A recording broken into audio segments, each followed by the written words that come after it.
welcome back, physical scientists. Vincent, I would encourage you to write and stuff, but I'm not going to say just sit down with your head down. Sit with your head, weird. All right, today, when you hear the word fluid, what do you think of? Water. Liquid. You think of liquid? Okay, I'm going to just destroy your world right now. Fluid is not the same as liquid. Liquids are fluids, but not all fluids are liquids. When you try to study how an airplane flies, the same ideas that you would use to make something fly in water, like if you had a submarine you wanted to show it rising, you would do the exact same thing as you do in the air. Okay, air is a fluid. Fluid is not liquid. Fluid can be a gas, it can be a liquid, it can be either, but it's just like, is a rectangle a square? No, but is a square a rectangle? Yeah, it's the same idea that we're looking at there. Liquid is a fluid, but not all fluids are liquid. Same idea. So moving forward with that in mind, we are looking at 14.2 to start us off. Klein, you're going to need a notebook in front of you. Cool. 14.2, our focus over the next day or two is going to be on the properties of fluids. Now, right off the bat, steel is heavy. Do you guys agree with that? Yes. Does steel float in water? No. What are the boats that bring in goods in and out of this island made of? They're made of steel. Does steel float in water? Yes. It depends. Ooh, I like that. What do you mean it depends? It depends how it's made. Like it depends how it's constructed, you know? The shape. I was thinking shape. I think it has something to do with the buoyancy of this. Okay, now as we're looking, our first section is going to rely on some old Greek dude that's been dead for thousands of years, but his ideas and realizations still hold true today. We are starting today with Archimedes. Fancy Greek guy, Archimedes. He was a philosopher, a scientist, back in ancient Greece, but Archimedes specifically, principle and buoyancy. So this is the Archimedes principle and the idea of buoyancy.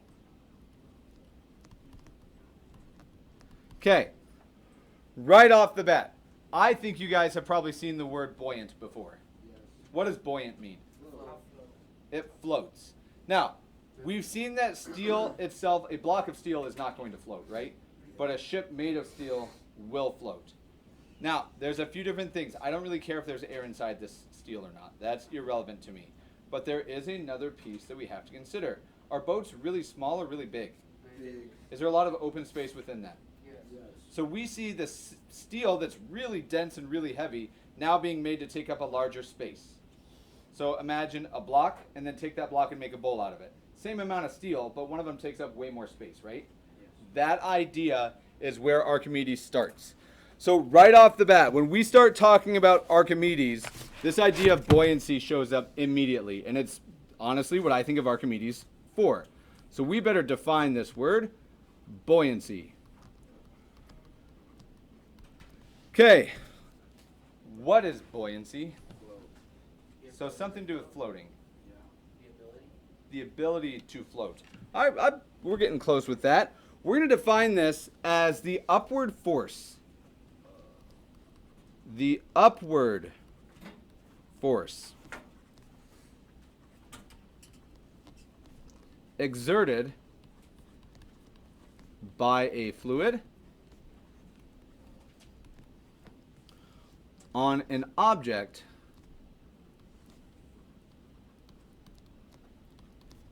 that is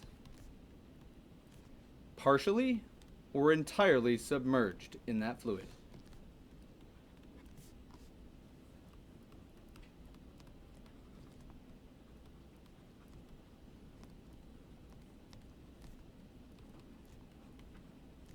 Okay, so it's kind of wordy there, but we have the upward force that a fluid exerts on something. Now, when I see the word buoyancy, I think of buoys right off the bat, because I see the word buoy, it's the first thing that I see. They're floating out in the ocean, and I know that they're floating, and they're held up by what's called buoyancy. As we look at these, though, we don't just have to think about buoys floating in the ocean. If I have a helium balloon, what does it do? It floats. Now it floats in what? Air, which is a fluid. So the air must be pushing up on it as well. Same thing with the buoy floating in the middle of the ocean. Exact same concept, but it feels wonky when we think about it in air instead. As we look at this idea, what we wind up having is for any object, and we'll just draw a small picture, it doesn't have to be fancy. If we have a boat, and I'm just looking at it here, so maybe here's a steel boat sitting in water. Okay, this thing is partially submerged at this point. What wants to pull the boat down towards the center of our planet? Gravity wants to pull it down, or its weight, right? The force of gravity. Gravity pushes down this far, and I'm just going to say that hard. This is gravity, pulls it down. Now, we are happening in a fluid right here, which means I'm pushing down against it, and Newton's laws tell me the water better do what back? Push back. It better push back. Now, if I'm not sinking or I'm not like elevating, then the force of gravity better be the exact same but opposite. So I'm going to draw the same length as this here that we'll call buoyancy, or the buoyant force. Just like you don't have your books falling through your desk right now because gravity pulls it down, your desk pushes back. Water does the same thing. All fluids do the same thing, whether it's air or liquid. This happens. Now, as we go through this, there are some weird ideas that happen here. If I wanted to figure out how buoyant something was, it could be a challenge to try to calculate out this force. Like, it's a weird idea to try to calculate. As we look at this, we're going to sneak in a quick follow-up with Archimedes' principle. And then we're at a good place where we can hopefully see if we can boil some water real quick. Archimedes' principle. Now, if I wanted to figure out how hard was this pushing up on that boat or the bowl, whatever it is, turns out there's a really, really easy way to do this. If we're trying to figure out how buoyant something is in water, I just need to know how much water have I removed, like have I taken the place of. So if we imagine I have a beaker and I drop something in and it's completely full, would some water spill out? If I have a completely full cup and I put something heavy in it, will water come out? Yeah, so I've displaced a bit of that water. Would you agree? Yes. Hypothetically, could we collect that water and then figure out how much water we just left? Yes. Like, I could figure out how much water drained out of it, right? If you can do those two things, we can work out Archimedes' principle, which comes from 2,300 years ago.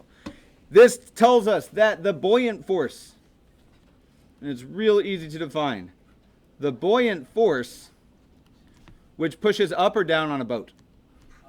Up. What pulls down? Gravity. So the buoyant force that pushes up against this is equal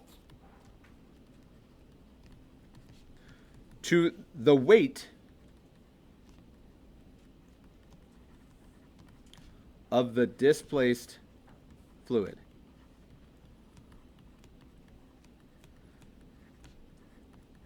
Now, if we were to look at this, if I float pretty well in a pool. Not everybody does. I am not the most fit person, so I don't really sink.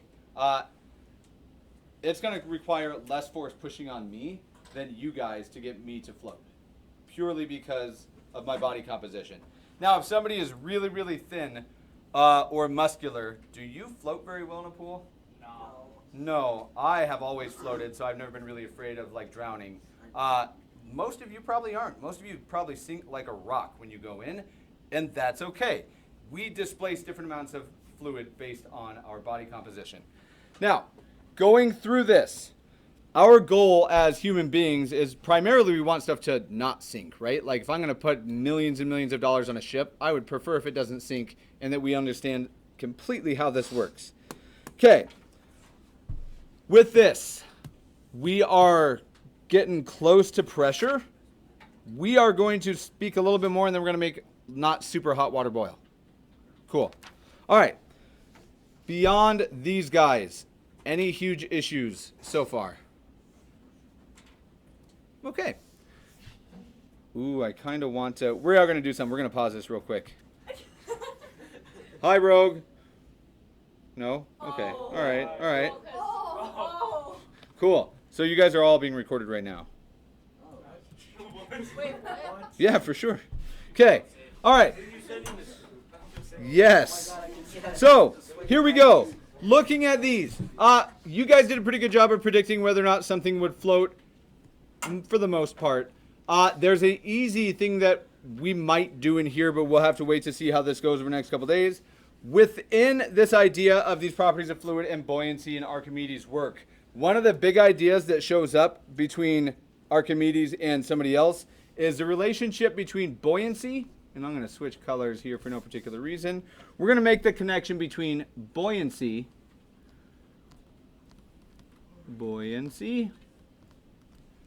weight, and density. Okay, as we look at this, when we look at these things and we see that they spill water, do all the same cubes that we just dropped in there displace the same amount of water? No. No. So there must be something about that then. There's an amount of volume or space that each one of these cubes take up that's identical between them all. They all have the exact same volume. So it's more than just how big is the cube that's displacing the water. Why does the metal displace more water than the wood? It's more dense and there's more weight packed into that area. So as we look at this, we're just going to say volume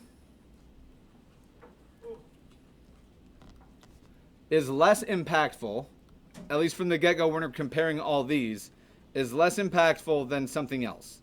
What mattered more than just the volume of those cubes that we dropped in the water?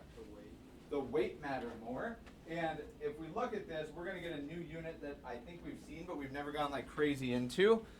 Volume is less impactful than, and I'm going to call it the mass, and the density. Now, we have used the word density this year, but whether or not we like formally defined it or not, I'm not sure. No. Actually, we If probably did. Okay, so and even if we did and we just don't remember it, that's okay. If I asked which is more dense between this aluminum and this copper, anybody have an idea? Probably copper. The copper is more dense. So these are wet, it's just water, nothing else on it. You do not have to hold these, I can dry them first. Try to. Tell me if you agree. Don't say it out loud. We're going to pass those around real briefly. I want you just grab it, hold it, notice it, pass it. I want to see if we can see which one's more or less dense than the others. So I think we have one more heavy one. We'll give you these two. Determine which one's, sorry, I'm trying to put on your guys' paper. Which one's more dense, which one is less dense is the question at hand. These feel pretty similar. I don't think they're quite the same, because remember one of them floated, one of them didn't. Oh yeah. So as we're waiting, when you hear density, what do you think?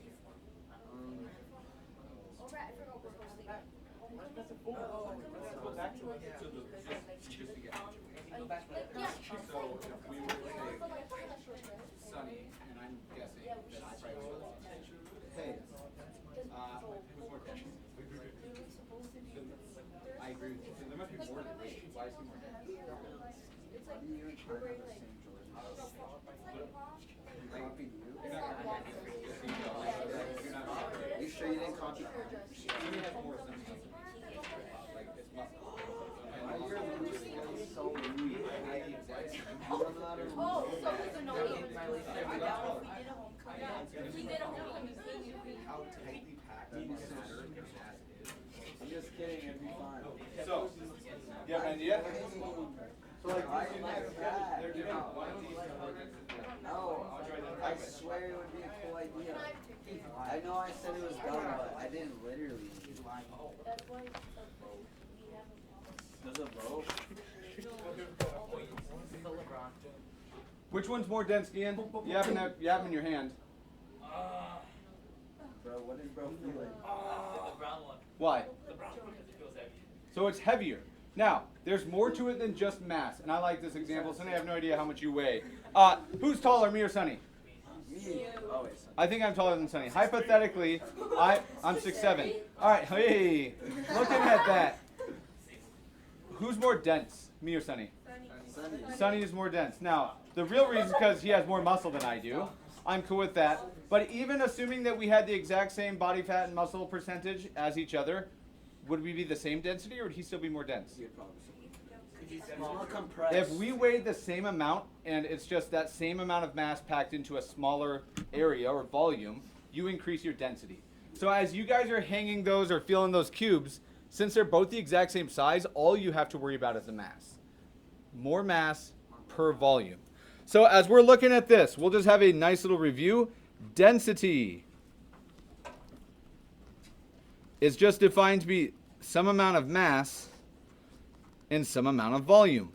Now, when we talk about volume, is this the volume I'm referring to? No. No, what's volume? That. Oh, wait. What is volume that we're referring to? Oh. It's not the noise. Volume is the number. Water. It's like number. So water has a volume. Sure. Ooh, the what? The amount of liquid. The amount that is inside or that could be found inside of it. Now, just as a quick reminder, if we looked at our SI units, the actual units that we use for science, how do we measure mass? M. So M is the label, the variable that we use for it. Kilograms. It's kilograms. Any idea on volume? Volume is give us. I don't know. Wait, wait, yeah. So it can't be kilogram because that's a mass. That cancel out with Kilograms per, and this one's a weird one. per hour. So that'd be mass per time. Oh. Kilograms per. Like some. Type Ooh, say yours again?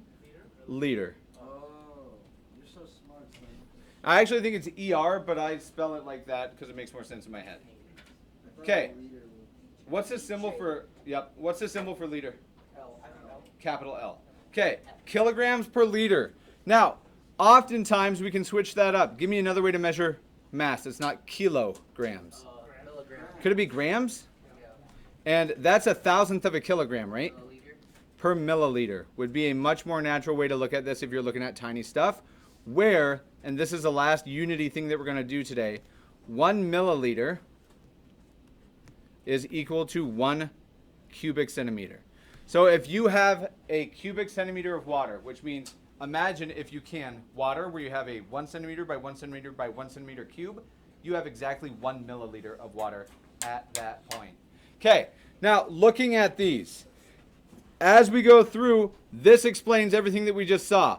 Mass of these things is very different. The wood is the lightest, the metals are much heavier, which means who has a higher density? The metal, right? Specifically with this. And there's a point where that density overcomes the buoyant force based on other stuff that we're about to look at. Okay, we have weather patterns here. You guys ever heard of Unalaska referred to as the birthplace of anything? The winds. The birthplace of the winds. Okay. There's something about our location on the planet that causes this to happen. Anybody ever heard of the Aleutian lows? What are the Aleutian lows? So we get really big regions of low air pressure. Now, we haven't talked about pressure specifically, not in depth anyway, but let's think about energy. Energy flows from where to where? High to low. If we have really low pressure around us, and then maybe 1,000 miles or 500 miles away there's really high pressure, you think the high energy wants to come here or the low energy wants to go there? It comes here. High energy comes here, and when a bunch of air is what we're looking at, we get a bunch of air that winds up moving, and it causes what? The winds. The winds that we get here are a result of the pressures that we see. Unrelated, kind of. Yesterday, it was a beautiful day. I went and tried to do something that I like to do regularly with my kid, but I wasn't able to do it yesterday. I went to try to fly a kite yesterday. It is, It wasn't windy Thanks. yesterday. it was the only day that I can ever remember here that I couldn't fly a kite. There was no wind yesterday. I could not fly a kite. It was not Okay. hot. So, just a little fun thing. Okay, as we look at this, we have buoyancy, weight, and density. Density is a relationship between these. The more dense something is, the less buoyant it is likely to be. Cool.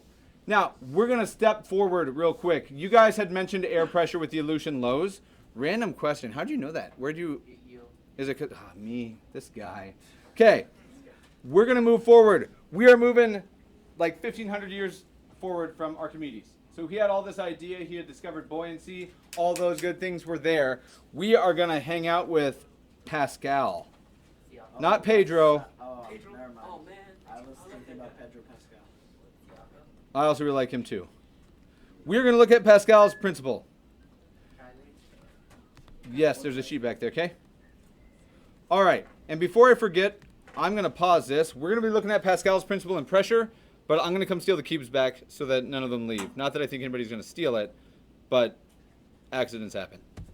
So when we're looking at this, Pascal, he was a French scientist. I'm never going to quiz you about dates and names and those sorts of things. But we're looking at like 1620. So this is around the time of Newton when astronomy was starting to really kind of hit and physics was being developed. But what he realized was something that we make use of all the time. If I want to put pressure on a liquid, so like if this is full, I can put pressure on this water here. Now, when I put pressure on this water, how much of the water moves? Like, imagine you have a sink in front of you, push down on it. How much of the water moves? A lot of it, or a little of it, none of it, all of it? Some of it. Some of it. So you'd think only some of the water moves. I see the whole water level rise, yeah? Yeah. I think that I see there's going to be movement in all of it. Now that's a weird idea, but what we're looking at in Pascal's big realization was it turns out that if you apply pressure to a fluid, pressure applied to a fluid, whether it's air or whether it's like liquid, doesn't matter. If you apply pressure to it, pressure applied to fluid is transmitted throughout the fluid. Now, is transmitted throughout all of the fluid.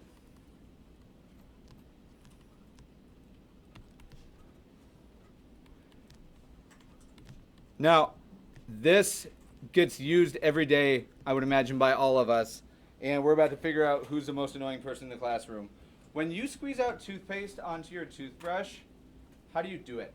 Squeeze it.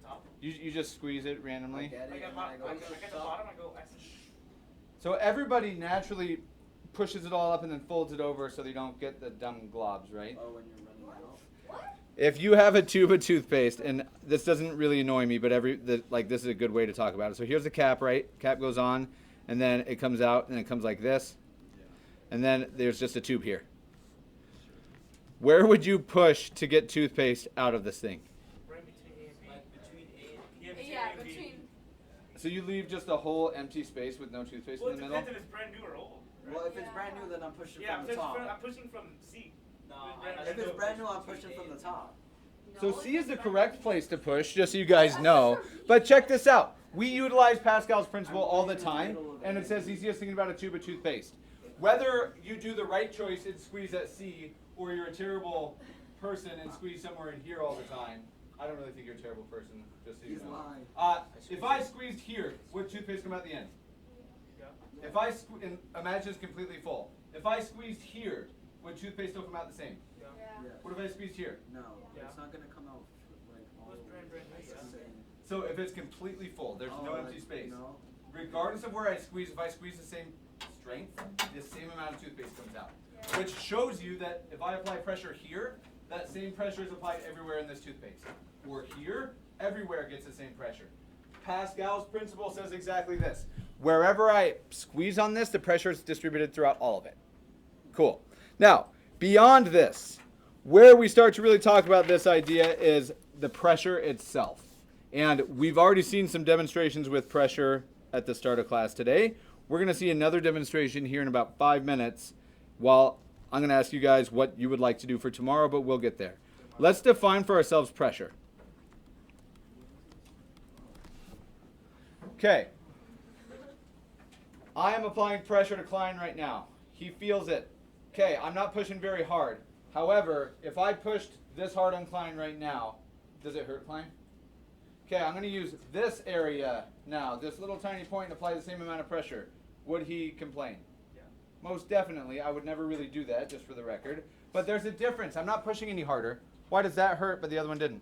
Point of contact. The point of contact, what about it?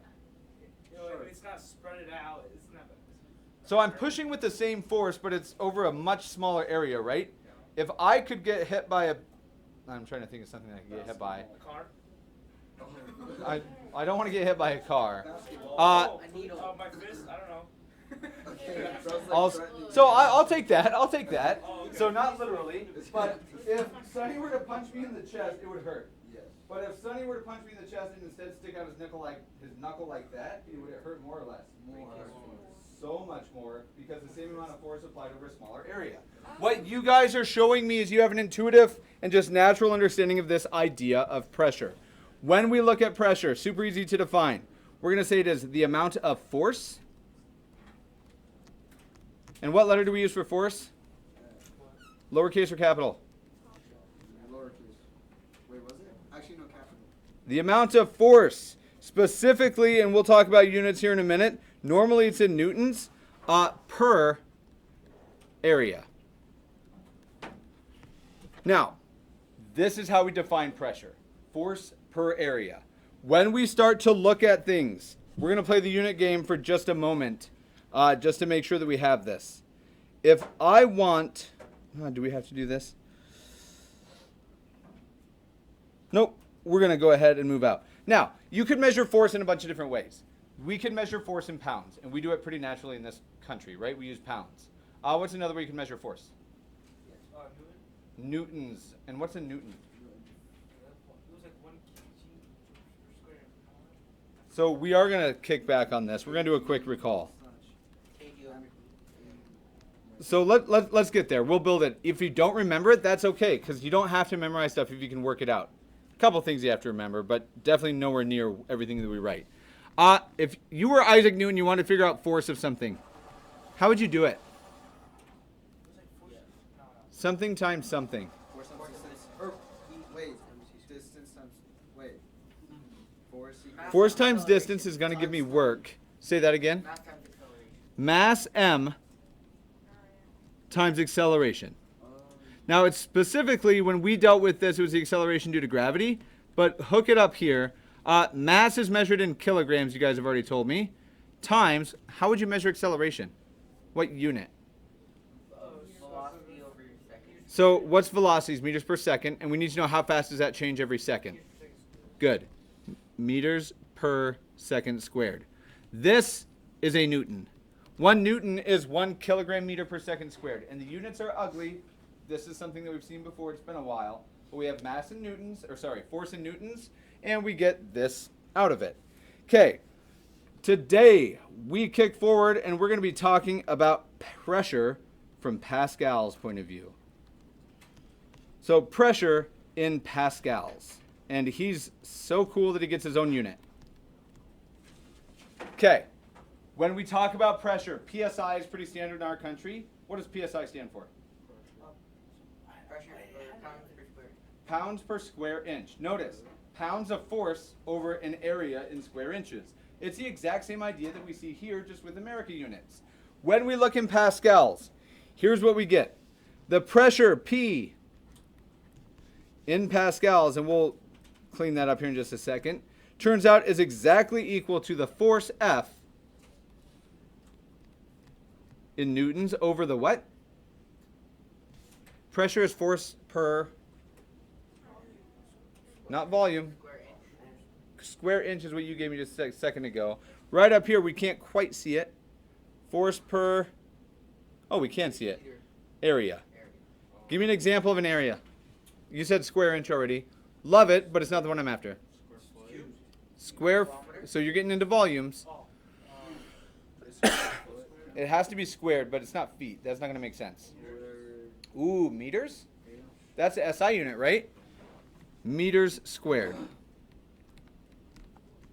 Okay, as we're looking at this, this is just a force over an area. That's it. Now, the weird part about this is in pascals. The label that we use for that is PA. That's a Pascal. Okay, that is a Newton per meter squared, which is what our units are going to come out with. Over here, we say the same thing. We have newtons in the top over meters squared in the denominator. 1 Pascal is 1 Newton per meter squared. That is tiny, like crazy tiny. Do you guys remember how much 1 Newton is? Isn't it like one? So that was a joule. 1 Newton of force, like remember when we weighed stuff with the spring scales? Like the light things that you guys came up with, like your shoes were like 3 newtons. So a third of a standard pair of shoes. Imagine pushing this hard, like this hard, just barely move my book. but instead of doing it at the point of my fingertip, it's in a meter by meter square. That's almost nothing. You wouldn't even feel it. Because that's the case, we're going to make the following comment. Pascals are so small,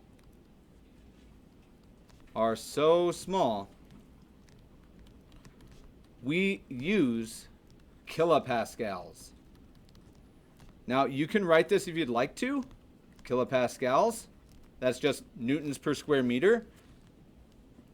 But what does a kilo add? Okay, so that's kilo for 1,000 of them, PA. Kilopascals. If we were to check right now the air pressure on Alaska, we would see it's in kilopascals. It would be labeled as that. Now, because I have it set up, bless you, we are going to connect this back to something that we saw in our last section. As you heat up stuff, the particles inside of it start doing what? Expanding. So right now, this water that you guys see in here, is it boiling? No. Are the particles of water still moving? Yes. So if these particles are moving, why isn't it boiling? It's not enough energy. So at some point, we can start making them move faster and faster, right? What's pushing down on them again? Gravity. Or air. Oh wait. Gravity might pull a little bit, but they're so light that I wouldn't say it's gravity. The air pressure, air around it is pushing down on them, right? Now, if conceivably we could take the air that's pushing down and out, would it have the possibility to boil? Like maybe, right? So we're gonna check that out real quick. Give me like 10 seconds, I gotta grab something out of the lab. 1, 2, For real, you can count it, I think it'll be right. 3, 4, 5, 6, 7, 8, 9, 10, 11, 13, 14, All right, 15. I tried. Is this water boiling? So it's steaming, but it's not boiling, right? Now, right now, this is pretty hot. Like, I don't want to touch the water. Currently, this water is really hot, which means the particles are moving really hardcore. But they're not moving fast enough to overcome the power of the air pushing down on them, right? Okay, you can see it's not boiling. So check this out. Assuming I don't spill everything here, I have in front of me a vacuum chamber. That's all this thing is. And we're going to see if we can't get a good view on it. So here it is. We'll just turn it sideways. And it's going to be sideways. But we're just going to have to deal with it. Everybody see that that water is not boiling? Okay, so here I'm going to put this thing on, which is a bell chamber. And I have it connected up to all this stuff where I can take the water out of, or the air out of this chamber. So right now, it's coming into focus. I'm getting more and more air, out of this cylinder. So let's see if we can get it to boil real quick. Whoa. Check it out. It is boiling. Because I'm taking the what out of here that pushes down on it. If there's no more air pushing down on it, then the particles themselves are moving fast enough to overcome that pressure. I can make cold water boil. Now, the temperature hasn't changed at all. Now, you see this all over the place. If you go up in elevation, and I don't know how much cooking guys do. Anybody in here cook? Can you boil an egg? Okay. How long does it take to boil an egg? 12 minutes? 5 minutes. So I do about 3 minutes because I like soft-boiled eggs. 5 minutes is what I would do for a hard-boiled egg, 5 or 6. Now, I went to college at the University of Wyoming, and the elevation there is about 7,000 feet higher than here. To boil an egg in Laramie, where I went to college, it takes, oh yeah, look at it go. It takes about 15 minutes. Think about the difference, though. If I go way up in elevation, is there more or less air pushing down on me? Less, which means it pushes less hard, which means it's easier for liquids to boil. The boiling point at Laramie is like 190 degrees Fahrenheit instead of 212. It is much harder to breathe. So when you came down here, was it like, whoa? Can you cook something? Kind of. Cook something All right, like that? tomorrow I will not be here. Yes. I have to go to a doctor's appointment. It's the only time they could work me in. I will try my best to make you a video, but bring your books just in case. Okay. Cool. Thank you.